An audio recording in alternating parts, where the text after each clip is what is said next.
అర్ధరాత్రి తమ గదిలోకి వచ్చిన కాలేజీ ప్రిన్సిపల్ ను బంధించారు నర్సింగ్ కాలేజీ విద్యార్థినులు. దానికి సంబంధించిన బ్రేకింగ్ న్యూస్ చూస్తున్నాం. తిరుపతిలోని వర్మ నర్సింగ్ కాలేజీ హాస్టల్లో ఈ ఘటన చోటు చేసుకుంది. అర్ధరాత్రి తమ గదిలో ప్రవేశించిన ప్రిన్సిపల్ వర్మ తమ పట్ల అసభ్యంగా ప్రవర్తించారంటూ విద్యార్థినులు పోలీసులకు ఫిర్యాదు చేశారు. దీంతో ప్రిన్సిపల్ వర్మను అల్పిరి పోలీసులకు అదుపులోకి తీసుకున్నారు. ప్రిన్సిపల్ వర్మను కఠినంగా శిక్షించాలని విద్యార్థినులు డిమాండ్ చేస్తున్నారు.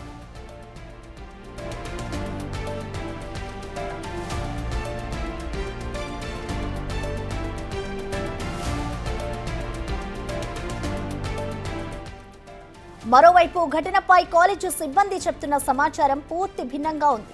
అర్ధరాత్రి సమయంలో విద్యార్థినులు బయటకు వెళ్తున్నారని, వారిని అడ్డుకునేందుకే వర్మపై ఫిర్యాదు చేస్తారని కాలేజీ హాస్టల్ సిబ్బంది తెలుపుతున్నారు. కాగా విచారణ జరిపి చర్యలు తీసుకుంటామని అలిపిరి పోలీసులు అంటున్నారు.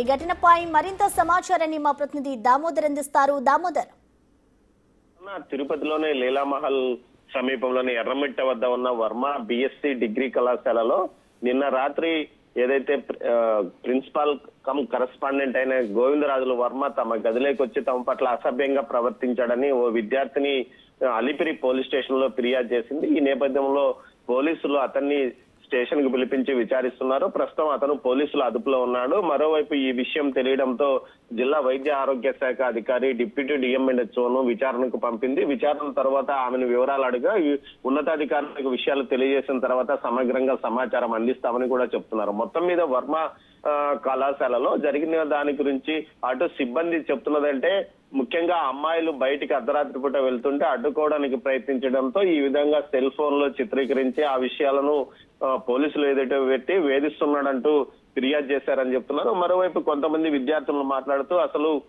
ఆయా మాత్రమే ఉంటుంది, వంట మనిషి ఉండరు, కేర్ టేకర్లు ఎవరు ఉండరు, ముఖ్యంగా స్టాఫ్ కూడా టీచింగ్ స్టాఫ్ కూడా లేకుండానే కళాశాలను రన్ చేస్తున్నాడు. దీనికి సంబంధించి ఉన్నత విద్య ఏదైతే మెడికల్ హైయర్ ఎడ్యుకేషన్ దీనికి సంబంధించి చర్యలు తీసుకోవాలని కూడా వారు డిమాండ్ చేస్తున్నారు. గత కొంతకాలంగా ఇక్కడ వర్మ బిఎస్సి నర్సింగ్ కళాశాల నడుస్తుంది. ఈ నేపథ్యంలో దీనికి సంబంధించి ఉన్నతాధికారులు ఎలాంటి చర్యలు తీసుకుంటారో అన్నది వేచి చూడాలి. మొత్తం మీద పోలీసులు దీని మీద మాట్లాడుతూ దీనికి సంబంధించి పూర్తిగా సమగ్రంగా విచారణ చేస్తున్నాము. విద్యార్థులందరితోనూ సమాచారం తీసుకున్న తర్వాత కరెస్పాండెంట్ పై కేసు నమోదు చేస్తామని చెప్తున్నారు. ప్రసన్న.